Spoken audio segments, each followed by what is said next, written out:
한반도 평화교섭본부장 이도훈입니다. 저기 평양 정상회담의 비핵화 분야의 성과 브리핑에 대해서 브리핑을 드리도록 하겠습니다. 어제 평양에서 우리 남북 정상이 평양 공동선언을 발표를 할 때 전 세계의 이목이 집중됐습니다. 문자 그대로 전 세계 이목이 집중이 됐습니다.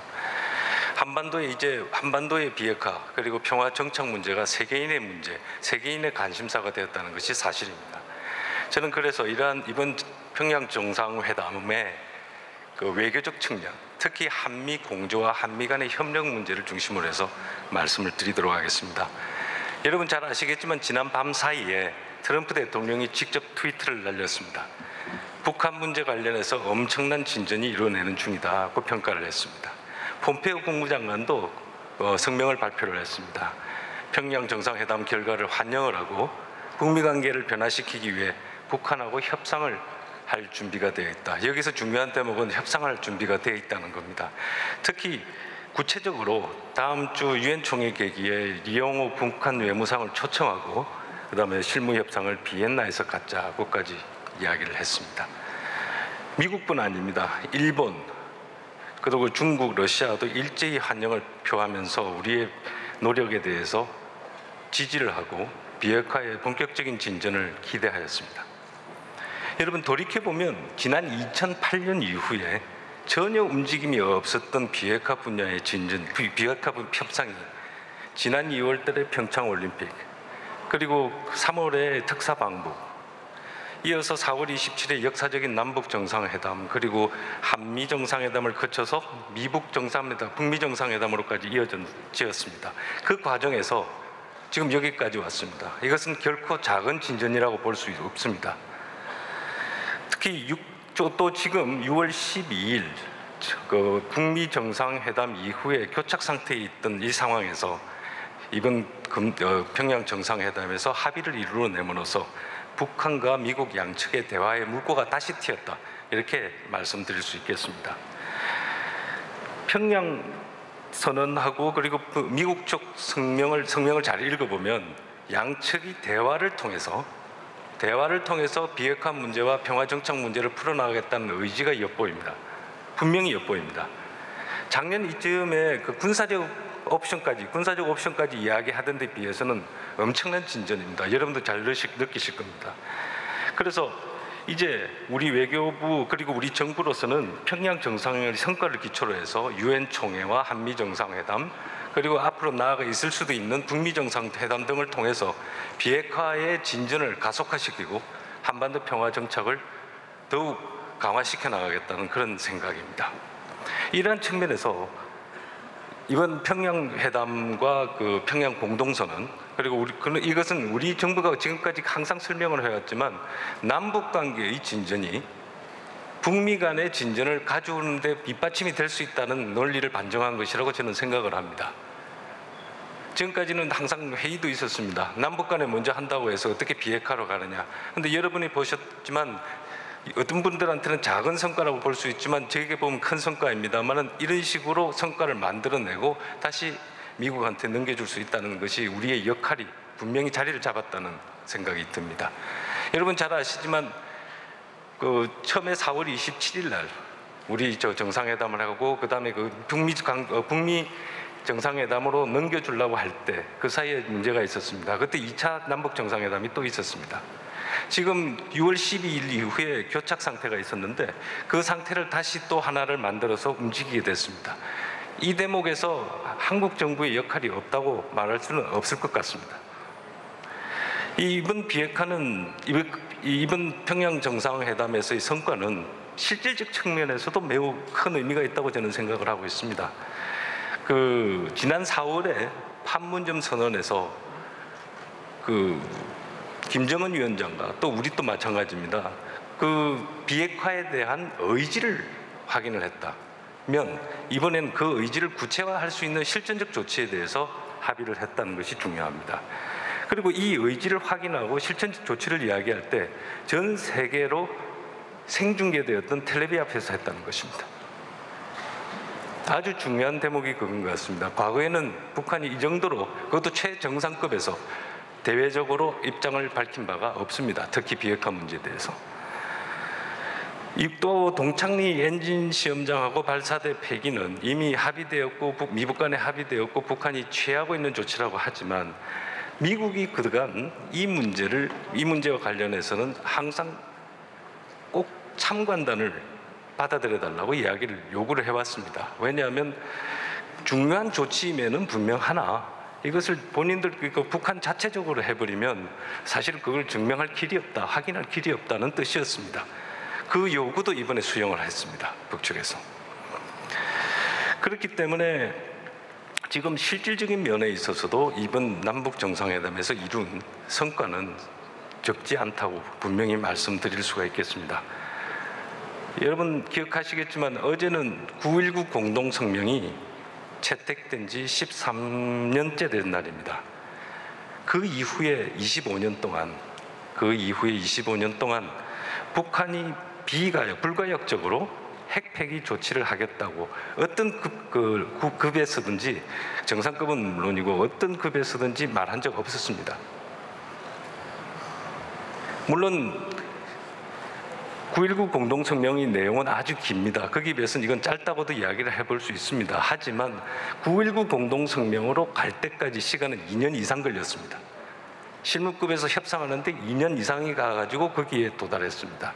지금 여기에서 이루어지고 있는 폐기로 막 바로 다름질치는 이런 수준의 이야기는 사실은 과거에는 쉽게 올 수 없었습니다. 그렇기 때문에 지금 현재 이루어지고 있는 정상급에서 탑다운 방식의 효용도 이번에 증명이 좀 됐다고 생각은 저는 개인적으로 하고 있습니다.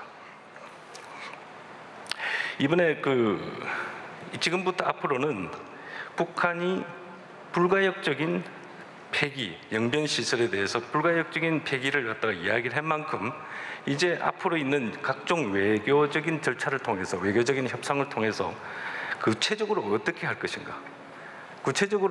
것인가를 의논할 때가 되었습니다.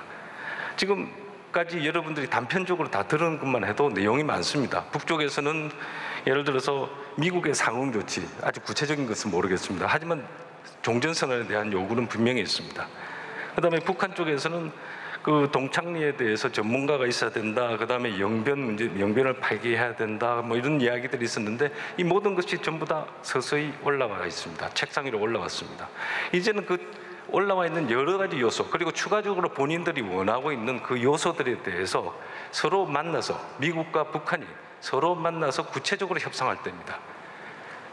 남북 미 정상들이 큰 틀에서 갈 길을 정했다면 그 속에 내용을 채우는 것은 협상단이 해야 되는 것이고 협상단이 어느 정도 합의가 되면 다시 올라가서 그 문제가 정상들이 동의를 해주는 것 형식이 이루어져야 될 거라고 저는 생각을 합니다. 그래서 지금 사실 우리의 역할이 이 속에서 좀 어떨 때는 의심을 받기도 하고 어떨 때는 조금 할 수 있느냐에 대한 이야기들 많이 했습니다만은 지금 그 이유는 대개 이런 이유였습니다. 과거에 북한이 자신들이 핵무장하게 된 이유는 미국의 북적대시 정책 때문이었기 때문에 반드시 자기들은 미국하고 풀어야 되겠다고 생각을 했습니다. 그러면서 우리하고는 그 문제를 이야기할 필요가 없다고 이야기를 했습니다. 그런데 이제 남북 간의 남북 정상회담에서 공식 의제가 됐습니다. 외교장관이 북한에 올라갔습니다. 이런 상황이 됐기 때문에 남북미가 구체적으로 같이 협의하면서 나갈 수 있는 토대가 이루어졌다고 저는 생각을 합니다. 물론 지금까지는 비핵화가 본격적으로 논의되고 협상이 되기 위해서 문을 열어준다든가 아니면 기반을 만들까 그렇기 때문에 우리들이 역할이 지금까지 징검다리 내지는 길잡이 역할을 해왔습니다. 이제 그 단계도 필요하다면 그 단계뿐 아니라 그 필요하다면 그 다음을 넘어서는 적극적인 역할을 더 할 수 있을 거라고 저희들은 생각을 하고 있습니다. 이번 평양회담을 앞두고 우리 정부는 미측하고 아주 긴밀하게 협의를 해왔습니다. 여러 가지 급에서 여러 가지 방식으로 서로 이야기를 했습니다. 그리고 이제 이 정상회담에서 성과가 있었기 때문에 아주 앞으로는 속도감을 가지고 나가야 될 것 같습니다. 지금부터 9월 달에서 10월 달 넘어가면서 많은 일정들이 있을 것 같습니다. 일단 내주에 한미 정상회담이 있을 것이고요. 그리고 정상급에서 다시 한번 협의가 있을 거고, 그 유엔에서 유엔 그 총회 계기에 뭐 장관급이라든지 심지어는 적급까지 해서 협의가 계속 이루어질 수 있습니다. 그러고 나서 그 다음에 북한과 미국이 만나서 협상을 한다면 아주 좋은 진전이 될 것이고, 그걸 기초로 해서 북미 정상회담까지 이어진다면 금상첨화일 것 같습니다. 지금 앞으로 이 모든 과정에 있어서 저희 외교부 그리고 정부는 총력을 다해 나갈 것입니다. 지금 이 시기와 이 기회는 절대 잃어버릴 수 없을 그런 중대한 기회라고 저는 개인적으로 생각하고 있습니다. 감사합니다. 질문 받겠습니다. 충분하고 자세한 설명 고맙습니다. 지금부터는 질의응답에 들어가 속도감 있게 좀 진행하도록 하겠습니다. 질문 있으신 분 손 들어주시기 바랍니다. 네, 제가 질의합니다. MBC 임명현 기자 먼저 질문해 주세요. 예, MBC 임명현이라고 합니다. 본부장님 브리핑 감사합니다. 그 트럼프 대통령의 트위터 관련해서 좀 두 가지만 여쭤보겠습니다. 네. 먼저 첫 번째로 북한이 협상 결과에 따라 핵 사찰을 수용했다라는 메시지를 인스펙션이라는 단어를 써서 남겼는데 네. 이게 이제 어제 평양 공동선언에는 없었던 내용이라 사전에 한미 간 혹은 북미 간 접촉 과정에서 있었던 이야기를 트럼프 대통령이 밝힌 것 아니냐라는 해석이 있습니다. 여기에 대한 설명 좀 부탁드리겠고요. 그리고 두 번째로 오늘 이제 사흘 전에 편지를 받았다는 메시지를 남겼는데 이게 이제 이전에 넘어온 친서를 의미하는 건지 아니면 그 이후 또 새로운 편지가 당도했다는 것인지 설명 부탁드리겠습니다. 네, 지금 미국 국가원수의 트위트에 대해서 제가 일일이 이렇다 저렇다 말씀드릴 입장은 아닙니다만은 첫째 사찰 부분에 대해서는 제가 보기에는 문안 자체로만 보면 동창리 이야기는 같습니다만은 실질적인 내용은 어떤 내용인지 좀 더 제가 확인을 해보도록 하겠습니다. 즉답은 좀 쉽지가 않을 것 같고요. 그 다음에 편지 문제도 계속 확인을 해보도록 하겠습니다. 네, 그 정도 말씀드릴 수 있겠습니다. 네, 다음 질문 받겠습니다. 중앙일보 유지혜 기자 질문해 주세요.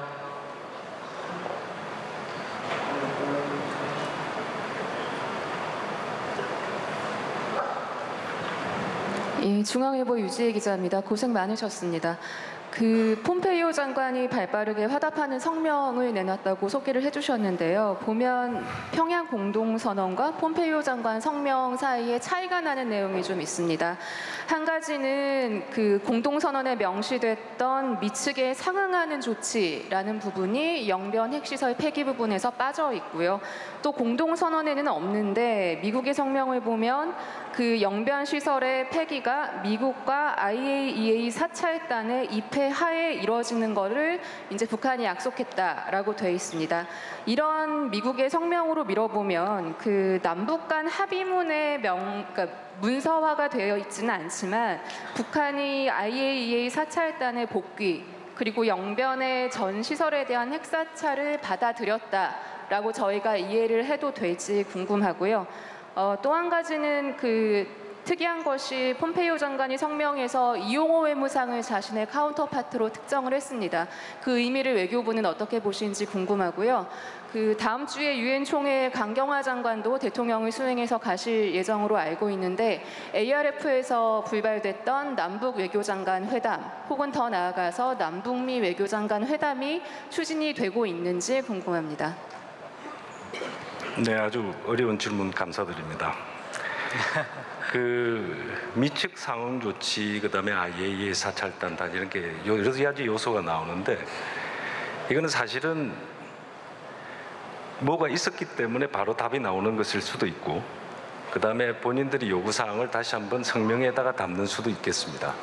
그래서 이걸 구체적으로 하기보다는 이제 협상 초기 단계에서 서로가 생각하는 것을 주고받고 하는 걸로 일단 저는 보여지고요. 그 대신 안에 내용에 대해서는 우리 북쪽에 올라가신 우리 장관님이나 다른 분들이 내려오시면 좀 더 확인을 해봐야 될 것 같습니다. 현재로서는 저희들 이쪽에서는 제가 다 파악을 못하고 있고요. 그다음에 이용호 장관을 초청한 것은 국무장관의 원래 상대는 북한 외무상인 게 사실입니다. 근데 아마 그런 뜻으로 이야기를 한 것 같고요. 강경화 장관님이 지난번에 ARF 때 매우 비공식적인 조우를 하셨지만 이번에 지금 성과를 토대로 해서 평양 정상회담의 성과를 토대로 해서 이번에 한번 만날 수 있을지 여부에 대해서는 제가 돌아오시는 대로 의논을 드려보고자 합니다. 왜냐하면 그 상당히 중요한 의미를 가질 거라고 저는 개인적으로 생각을 하고 있습니다.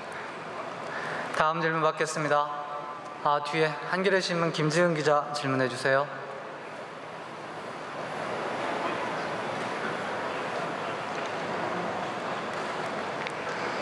예, 한겨레 신문 김지은이라고 합니다. 그 폼페이오 장관이 오늘 낸 성명을 보면요, 북쪽 대표단에게 비엔나에서 그 비건 대북 정책 특별 대표와 만나자고 초청을 했습니다. 이 비엔나가 IAEA 본부가 있다는 점에서 흥미로운데요. 이곳을 그 협상 무대로 정한 이유를 뭐라고 보시는지 여쭤보고 싶고요. 또 폼페이오의 빈 대화 의사표명이 폼페이오 장관의 4차 방북은 없다고 봐도 되는 것인지 아니면 빈 협상 뒤 4차 방북 여부를 검토하겠다는 뜻으로 봐야 하는지 여쭤보고 싶습니다. 방북 문제 말씀이십니까? 네. 예. 그 장소를 왜 설정했는지는 잘 모르겠습니다. 제가 지금 매일 개인적으로 비건 대표하고 전화도 하고 메일도 교환하는 사이지만 이번에 왜 이걸 정했는지 아직 확인을 못 해봤습니다. 그런데 IAEA가 가지고 있는 상징적 의미가 많이 고려되지 않겠냐 생각을 하고 있습니다. 폼페이오 장관의 방북 문제는 그거는 앞으로 일을 해나가면서 봐야 되지 않을까 생각을 합니다. 일단 다음 주가 바로 유엔 총회입니다. 거기서 이용호 외무상이 만나겠다고 한다 그러면 방북을 꼭 해야 되는지 안 되는지 그때 또 생각을 해볼 문제도 있고 여러 가지 변수가 있기 때문에 지금 이런 단계가 필요한 게 아닌가 싶습니다. 일단 평양에서 백브리핑에도 이야기가 나왔습니다만 다른 이야기가 있을 경우 좀 추가적으로 우리가 알아야 될 문제가 있는지는 그 대표단들이 돌아오시고 나면 좀 더 확인을 하고 그걸 기초로 해서 실무적인 접촉이나 협의를 가진 이후에 앞으로의 그림들을 그려 나가야 될 것 같습니다. 당장 미국과 우리가 생각하고 있는 외교적 일정은 아까 말씀드린 바와 같습니다. 일단 유엔 총회를 중심으로 해서 이루어지는 겁니다. 그리고 필요하다면 폼페이오 장관이 갈 수도 있을 거라고 생각을 합니다.